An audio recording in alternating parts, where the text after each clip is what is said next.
In recent reports, senior police officers in the UK have allegedly admitted that their biggest concern when responding to public unrest is the fear of what they call Muslim communities kicking off.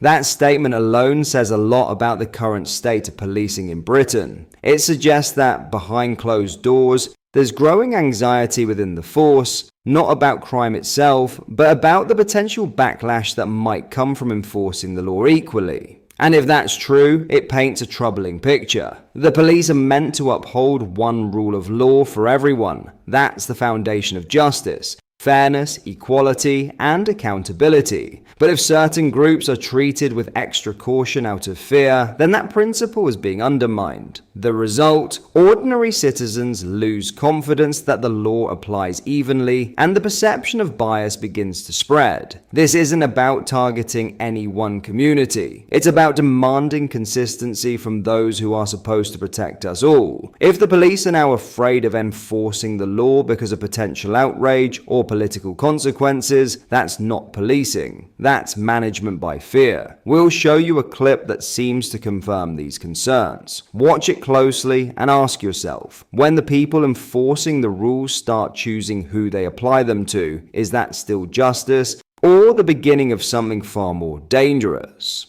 We are in the middle of an epidemic of moral cowardice, I'm afraid, in our country. We are appeasing some of the worst people because the police are afraid. And I have senior contacts in the police who tell me that their biggest fear is Muslims kicking off. So that mustn't be allowed to happen. And then the other fear is that a lot of us now have started refusing to go along with the multiculturalism has worked out absolutely brilliantly. And they are now afraid of people pointing that out. But this is absolutely outrageous. And we've got this guy, Ayub Khan, an independent member of parliament who has celebrated this Israeli team not being allowed to come to Aston Villa. And he has basically delivered a load of propaganda and misinformation. He said that this particular team was involved in scuffles in Amsterdam, in attacks. The actual fact of what happened in Amsterdam, which is documented by a court, is hundreds of Muslims in Amsterdam ambushed and set out on what was called a Jew hunt, all right? And this was not just football fans, this was any Jew they could find. They threw them into canals, they jumped out of canals. There was immense violence. So what we're seeing, as I said, is the police are appeasing these people. We've got an Islamic preacher, Astar Rashid. When the Tel Aviv team, if they come to Birmingham, we will not show them mercy. That is incitement, right? Yeah. You have any other member of any other community saying that, and that they would be done for incitement, but it's all, let's consult with community leaders. Let's do a community impact assessment. We don't want the police to do a community impact assessment for one protected characteristic. This is the United Kingdom. The police are supposed to be policing for every single one of us. If the reports are accurate, this isn't just a policing issue, it's a national one. The moment fear or political pressure starts guiding how laws are enforced,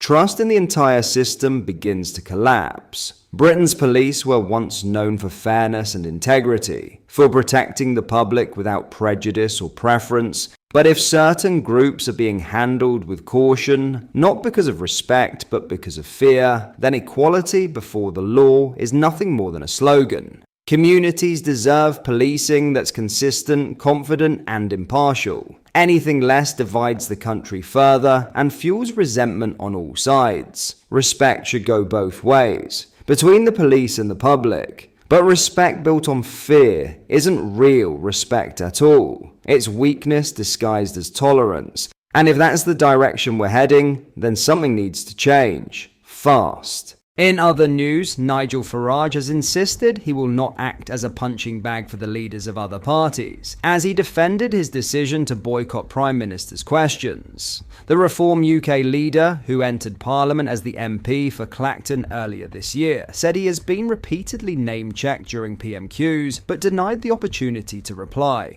prompting his move to watch the weekly session from the public gallery instead of sitting in the Commons chamber. Speaking to GB News, Farage accused Parliament of being the most unrepresentative in modern history and claimed the Commons system silences voices outside the traditional two-party structure. He explained, "This Parliament is the most unrepresentative of where politics in the country is today, and the arguments are today in the history of Parliament. So I have to sit through PMQs every week. I've got Ed Davey having a go at the member for Clacton, the Prime Minister accusing me of God knows what, and very often 4 or 5 mentions. And it doesn't matter what we do. Richard Tice bobs up and down to try and speak. I've tried bobbing up and down. We don't get called." The Reform leader said the lack of opportunity to respond has left him feeling like a spectator rather than an elected representative. "I'm not going to sit there and have criticism coming from the PM and everybody else